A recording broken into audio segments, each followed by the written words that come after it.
Welcome to ಜ್ಞಾನ ಸಿಂಚನ classes Dharwad.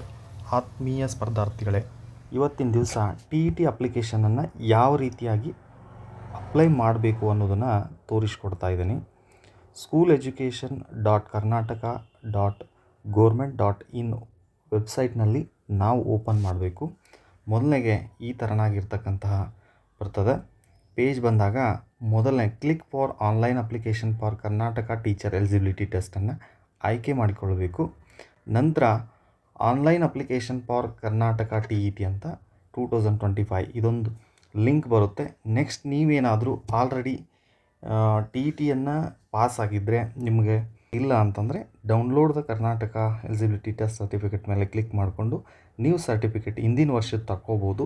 So ನಂತರ ಇವಾಗ online application for Karnataka T E T ಇದನ್ನು ಯಾವ ರೀತಿ ಅಪ್ಲಿಕೇಶನ್ ಹಾಕ್ಬೇಕಂದ ನೆಕ್ಸ್ಟ್ ಏನು ಮಾಡಬೇಕು, ಕ್ಲಿಕ್ ಮಾಡ್ಕೋಬೇಕು. ನೆಕ್ಸ್ಟ್ ನಿಮಗೆ ಪ್ರಥಮವಾಗಿ ಹಿಂಗೆ ಬರ್ತದೆ. ಇಲ್ಲಿ ನೀವು ಫಸ್ಟ್ ಸಲ ಏನಾದರೂ ಅಪ್ಲಿಕೇಶನ್ ಹಾಕಬೇಕಾದ್ರೆ ನ್ಯೂ ಯೂಸರ್ ಅಂತಕ್ಕಂಥದ್ದನ್ನ ಓಪನ್ ಮಾಡಬೇಕು. ನ್ಯೂ ಯೂಸರಲ್ಲಿ ಇಷ್ಟೆಲ್ಲ ಮಾಹಿತಿಗಳನ್ನು ನೀವು ತುಂಬ್ಕೋಬೇಕು. ಒಂದನೇದ್ದು candidate name, Aadhaar number, confirmation Aadhaar number, mobile number, email number, user I D ಮತ್ತು ಪಾಸ್ವರ್ಡು. ಯೂಸರ್ ಐ ಡಿ ಮತ್ತು ಪಾಸ್ವರ್ಡ್ ನಿಮ್ಮ ಮೊಬೈಲ್ ನಂಬರು ಕೂಡ ಕೊಡ್ಬೋದು. ಪಾಸ್ವರ್ಡ್ನು ಅದನ್ನೇ ಕೊಡ್ಬೋದು, ಯೂಸರ್ ಐ ಡಿ ಅದನ್ನೇ ಕೊಡ್ಬೋದು.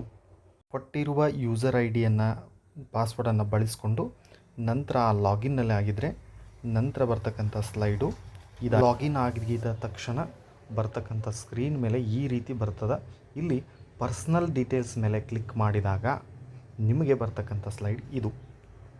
ಇದನ್ನು ಸರಿಯಾದ ಮಾಹಿತಿಯೊಂದಿಗೆ ತುಂಬ್ರಿ. ಈಗ ಬರ್ತಕ್ಕಂಥದ್ದು ಮೋಸ್ಟ್ ಇಂಪಾರ್ಟೆಂಟ್.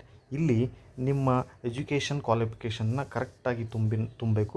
ನಂತರ ನಿಮಗೆ ಇರ್ತಕ್ಕಂಥ 1, 2, 3 ಮತ್ತು 4ನೇ ಕಾಲಮ್ನಲ್ಲಿ 1 ಇಯರ್ ಬಿ ಎಡ್ ಮತ್ತು 2 ಇಯರ್ ಬಿ ಎಡ್ ಅದನ್ನು ನೀವು ಕ್ಲಿಕ್ ಮಾಡಿ ತುಂಬಬೇಕು. ಆ ಬಳಿಕ ಇದು ಮೋಸ್ಟ್ ಇಂಪಾರ್ಟೆಂಟ್. ಇದು ಇಲ್ಲಿ ನೀವು ಆಯ್ಕೆ ಮಾಡುವ ಎಕ್ಸಾಮ್ ಪ್ಲೇಸ್, ಯಾವ ಸ್ಥಳದಲ್ಲಿ ಎಕ್ಸಾಮ್ ಬರೀತಿಲ್ಲ ಅದನ್ನು ನಿಗದಿಪಡಿಸಬೇಕು. ನಂತರ ಪೇಪರ್ 2 ಆಯ್ಕೆ ಮಾಡಿಕೊಳ್ಳಬೇಕು. ಇಲ್ಲಿ ನೀವು ಎಕ್ಸಾಮ್ ಬರೀತಕ್ಕಂಥ ಪ್ಲೇಸನ್ನು ಆಯ್ಕೆ ಮಾಡ್ಕೊಳ್ಬೇಕು.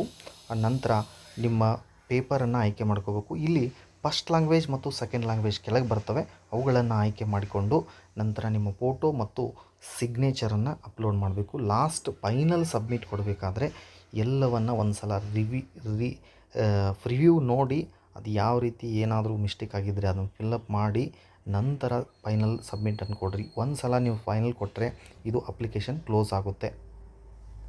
ಪೇಮೆಂಟ್ ಮಾಡಿ ಲಾಸ್ಟ್ ಪ್ರಿಂಟೌಟನ್ನು ನಿಮ್ಮ ಹತ್ರ ಇಟ್ಕೊಳ್ಳಿ.